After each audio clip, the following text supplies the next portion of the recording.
Music by Vikesh भोजपुरिया।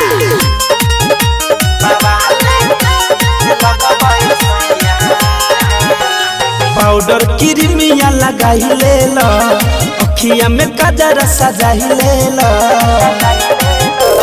Powder Crimea लगाई ले लो, अखिया में कजरा सजाई ले लो। ऐसे चमकी ना रूप के ललहिया, हव सोटल ही पिया कहिया से बाबा ले लगबे सोइया। हव सोटल ही पिया कहिया से बाबा ले लगबे सोइया।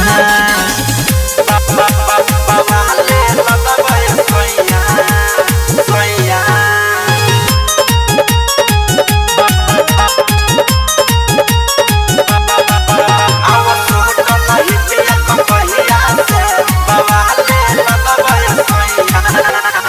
चमके लगब चानी लेखा, केहू पर जाई फीका हो। आवहेने सट पजरिया कदी काला एगो टीका हो। चमके लगब चानी लेखा, केहू पर जाई फीका हो।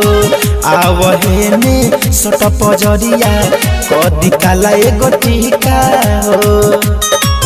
गाँव गहली में हुई बरहिया, आओ सोटल ही पिया कहिया से बाबा ले लगबे सोइया। आओ सोटल ही पिया कहिया से बाबा ले लगबे सोइया।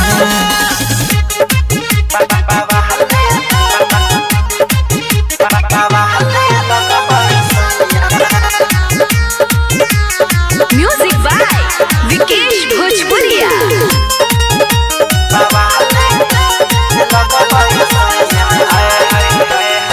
असही हरदम धनंजय पिया रही हसुना झार के। मिठू मिसाइल के जैसे तोहरो रूपवा रखेम सवार के। असही हरदम धनंजय पिया रही हसुना झार के। मिठू मिसाइल के जैसे तोहरो रूपवा रखेम सवार के।